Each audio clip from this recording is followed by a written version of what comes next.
Merci de choisir le Volcan News pour vous informer, mesdames, messieurs, bonjour et bienvenue à suivre cette grande édition du journal dont voici les principaux titres.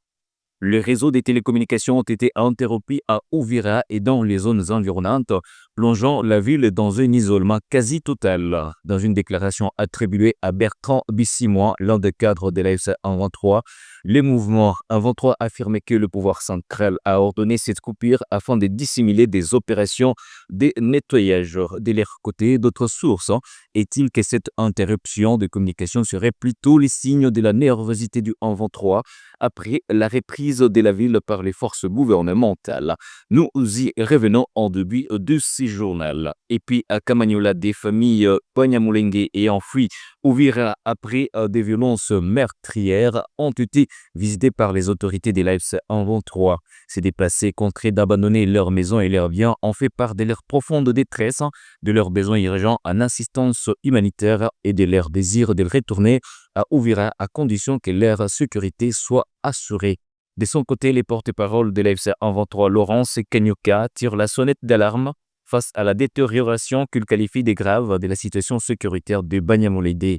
Il dénonce des civils tués, des habitations et des églises détruites, poussant de nombreuses familles à trouver refuge à Kamanyola et à Kuliba. Selon lui, ces populations déplacées seraient même la cible des bombardements alors qu'ils tentent de se mettre à l'abri, évoquant un retour à une situation sécuritaire critique, rappelant les périodes les plus sombres du passé.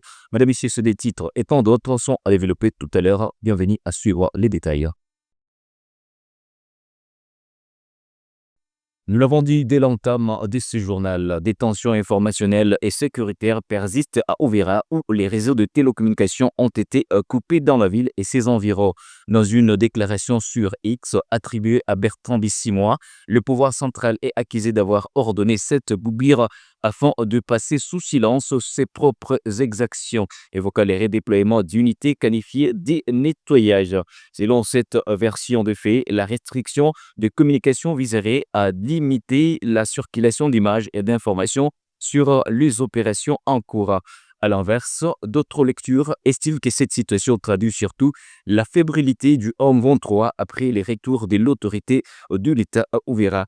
Pour ces sources, la reprise du contrôle administratif et sécuritaire par les forces gouvernementales expliquerait à la fois le durcissement du discours et la bataille narrative autour des événements, en l'absence de la communication officielle détaillée sur les raisons de la coupure d'Uvira demeure au cœur d'un affrontement à la fois militaire et informationnel où chaque camp tente d'imposer sa lecture du fait. Et puis, à Kamanyola, des familles Banyamulenge ayant fui Uvira après des violentes attaques ont été rencontrées par les autorités de l'AFC 23. Chassés par les violences, ces déplacés vivent dans une grande précarité. Ils ont exprimé leur détresse, leurs besoins urgents en aide humanitaire et leur souhait de retourner à Uvira uniquement à des conditions de sécurité garanties. Le porte-parole de l'AFC 23, Laurence Kanyuka, dresse un tableau alarmant de la situation sécuritaire de Banyamulenge. Il affirme que des civils sont tués, que des maisons et des églises sont détruites, forçant des familles entières à fuir vers Kamanyola et Kiliba. Selon lui, ces populations déplacées seraient même la cible des bombardements alors qu'elles cherchent refuge et signe d'un retour à une situation sécuritaire jugée extrêmement préoccupante. Suivez. zetu biko natuma mabombe na kule plateau. Sasa tuko nasema na communauté internationale aone bene ko napatikana sai Banyamulenge biko na baua pale banyumba zabo beglizi zabo bitu yabo yote biko na bidumbiza banakimbia banakuwa biko na bafata tena benye biko pale Kiliba mabombe ziko na bakuli bapigia siku yote masasi kuna kuya tunarudia tena saa ile kwa mbele tugomboa ile Uvira biko na puya mabombe saa yote na tisa yote tuko nasimulia na nie mabombe iko natoka Uvira iko nafuata Banyamulenge benye banakimbia. Yaani FARDC na wazalendo wanapambana na nyinyi. FARDC baisha ingia banaanza na wazalendo na bina batu bingine ba element armé atuyue kama ba FDLR kama banani baiko pale nabo pia biko nafanya siku yote depuis dimanche kutuma mabombe kukua ku plateau na kwenye bingine Banyamulenge banakimbia baifika hapa kukamanyola bingaye munjia biko na batafuta bauwe pale kunjia. Dans le même chapitre, de son côté, le porte-parole du gouvernement congolais Patrick Muyaya Katembwe dénonce les déplacements forcés des Banyamulenge par le M23 et ses alliés. Selon lui, cette déportation oblige les familles Banyamulenge à vivre dans des conditions difficiles alors qu'ils ont longtemps coexisté en harmonie avec d'autres communautés. Ces accusations croisées laissent les populations civiles perplexes en quête de clarté sur la réalité de la situation. Patrick Muyaya s'est exprimé sur ce sujet lors d'un entretien accordé à Télé 50 et animé par Jean-Marie Kassamba, appelant à une prise de conscience nationale face à cette crise humanitaire. Suivez. Le Rwanda, dans sa stratégie malicieuse, veut nous faire croire, par exemple, que le gouvernement congolais a un problème avec la communauté Banyamulenge. Non. Non. Le M23 est un groupe armé à ne pas confondre avec la communauté Banyamulenge. C'est l'intelligence malicieuse du Rwanda qui veut faire croire que le M23 est un mouvement mandaté par les Banyamulenge pour faire la guerre pour leurs droits. C'est totalement faux. Alors, JNK, oui. C'est une question, cette question elle est cruciale. Oui. Parce que vous avez vu ceux qui ont prémédité le chaos à Uvira. Ils ont, quelques heures avant de quitter Uvira, ils invitent les membres de la communauté Banyamulenge pour leur dire, écoutez, nous allons partir, venez avec nous. Certains ont été contraints par la force, ils sont partis en errance, en abandonnant leurs biens, parce qu'ils ont toujours vécu à Uvira. Pour vous donner l'image du cynisme, parce qu'à Uvira, il n'y a pas des FDLR, le fameux prétexte multiple recyclé 1000 fois. L'ambassadeur rwandais qui s'exprime au Conseil de sécurité en incarnant le rôle du père prononce 9 fois le mot Banyamulenge. Parce que eux, ils se sont arrogés le droit de se présenter comme protecteurs d'une communauté dans notre pays, et pour ça ils massacrent et tuent les membres d'autres communautés prétextant protéger le. Ce sont les Rwandais qui stigmatisent nos Banyamulenge et qui créent et qui veulent créer la division chez nous. Mais je veux vous dire qu'ils ont déchanté, ils ont prévu le chaos. La situation sécuritaire sur l'axe routier Kibu-Luimangi dans le groupement Irana en territoire de Walikale au nord Kivu ne cesse de se détériorer. Les barrières de contrôle érigées sur cette route stratégique sont aujourd'hui dénoncées comme de véritables lieux de tracasserie, exposant la population civile à des graves abus avec un risque réel de perte en vies humaines. Selon Mohamed Kitwana Ngundu Serafan, chef du groupement IANA, ces barrières censées garantir la sécurité des usagers se sont progressivement transformées en point de perception illégale de l'argent par les éléments Wazalendo coalisés aux forces armées de la République démocratique du Congo. Les taximens, motos, commerçants et autres voyageurs sont contraints de payer des sommes exigées de manière arbitraire sans aucun fondement légal ni délivrance de quittance. Des précisions y afférentes dans cet élément de la rédaction. Selon moi, Mikitwa Nangulu Serafan, chef du groupement IANA, ces barrières censées garantir la sécurité des usagers se sont progressivement transformées en point de perception illégale d'argent par les éléments Wazalendo et forces armées de la République démocratique du Congo.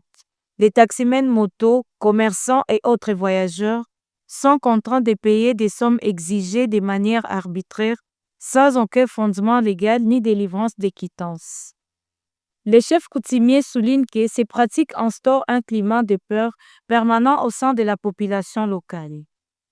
De nombreux habitants hésitent désormais à emprunter cet axe vital pour les échanges économiques et sociaux dans ces groupements, contribuant davantage à l'enclavement de la zone et à la dégradation des conditions de vie des communautés locales. Mohamed Kitwana Nangulu Serafin met également en garde contre un risque imminent de mort d'homme, estimant que la brutalité observée à certaines barrières pourrait à tout moment dégénérer en drame humain si aucune mesure urgente n'est prise. Face à cette situation préoccupante, il lance un appel pressant aux autorités compétentes, en particulier aux responsables militaires, afin de mettre fin aux tracasseries routières, démanteler et contrôler les barrières illégales, assurer la protection effective des civils et rétablir la libre circulation des personnes et des biens sur l'axe Kibu-Luimangi. La population locale, pour sa part, espère une intervention rapide et ferme de l'État afin que cette route cesse d'être un couloir de souffrance et redevienne un véritable levier de développement, de sécurité et de cohésion sociale pour la région.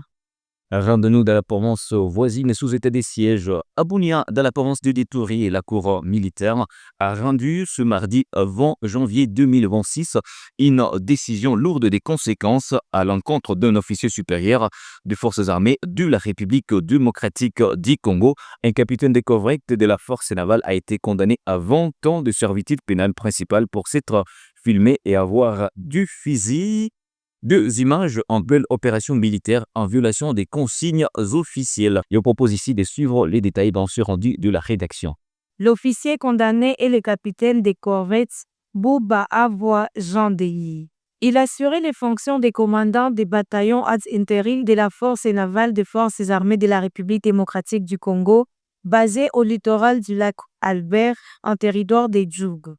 Selon l'arrêt de la Cour, il a été reconnu coupable de s'être filmé avec ses hommes lors d'un déplacement opérationnel à bord d'une pirogue monotorisée alors que son unité était engagée dans une mission de sécurisation. Les faits remontent au 8 octobre 2025. À cette période, les forces armées de la République démocratique du Congo menaient des opérations militaires contre les combattants de la CRP, un groupe armé dirigé par Thomas de Bangat, dans la zone de Nyamamba, toujours en territoire des Djougou. Restons toujours dans la même province de l'Ituri. La Direction générale de migration dispose désormais d'un nouveau siège provincial à Bunia, chef-lieu de la province de l'Ituri, province sous état de siège. L'infrastructure a été officiellement inaugurée ce mardi 20 janvier 2026 par le gouverneur militaire de l'Ituri, le lieutenant-général Johnny Luboya Kanchama, en présence des autorités provinciales, des partenaires internationaux et des responsables des services étatiques.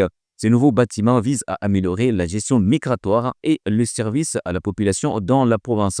Le lieutenant-général Luboya Kanchama Johnny, gouverneur militaire de l'Ituri, invite donc la population iturienne à ne jamais accepter d'être influencée par les ennemis de la paix. On l'écoute. C'est un véritable bijou sorti des terres situé en diagonale du gouvernorat de la province. La Direction générale de migration DGM en Ituri dispose désormais d'un complexe administratif moderne et prestigieux. Au-delà d'une simple infrastructure, cet édifice incarne l'engagement et la détermination du chef de l'État Félix Antoine Tshisekedi Tshilombo de doter les services étatiques en Ituri des infrastructures modernes pour plus d'efficacité dans leur mission. Une réalisation qui suscite satisfaction et motivation au sein de la DGM, comme l'a exprimé le directeur provincial Ngoyi Mukalai. Nous voulons saluer ici la promptitude dont son Excellence, Monsieur le gouverneur de province, le général Luboya Kanchama, artisan de la paix, a fait montre en nous accordant sitôt saisi ces sites où sont aujourd'hui érigés ces bâtiments. Les membres du comité de sécurité provincial, pour leur encouragement, de la société Mongabaron, de la société Dingshen, de la société Kimia Mining.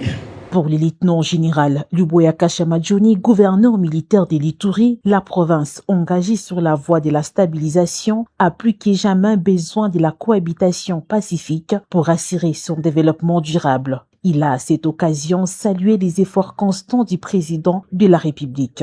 L'occasion pour moi de remercier le directeur général de la DGM pour cet amour particulier qu'il a témoigné à la province de l'Ituri, tout en invitant le peuple iturien non seulement à aimer sa province et les institutions de l'État, mais également à cultiver le sens du pardon, de la réconciliation et surtout à ne jamais accepter d'être influencé par les ennemis de la paix. Implantée au cœur de la ville de Bunia, cette infrastructure a vu les jours grâce à l'engagement du directeur général de la DGM en RDC, Roland Kachouantali, et du gouverneur militaire de l'Ituri, tous deux alignés sur la vision du président de la République, Félix Antoine Tshisekedi Chilombo. Et on va clôturer cette édition du journal avec cette information. En République démocratique du Congo, la vague d'arrestations en cours ne concerne pas seulement des acteurs politiques ou sécuritaires, elle touche aussi des proches de Corneille Nangaa, ancien président de la Commission électorale nationale indépendante, aujourd'hui coordonnateur du mouvement politico-militaire SC123. Plusieurs membres de sa famille sont actuellement en exil ou détenus. Dernier cas en date, Didier Ilani Nangaa, arrêté et détenu depuis 13 jours dans un local de l'Agence nationale des renseignements dans la province d'Ivo, où il est. D'après des informations rapportées par la Radio France Internationale, Didier Ilani Nangaa avait déjà été auditionné à plusieurs reprises par les services de sécurité. Cette fois-ci, il est impliqué dans un contentieux minier en domaine récurrent dans les dossiers associés à Corneille Nangaa portant sur une concession d'exploration aurifère. Madame et messieurs, c'est tout pour cette grande livraison d'actualité pour ces jours. On se fixe rendez-vous très prochainement. Au revoir.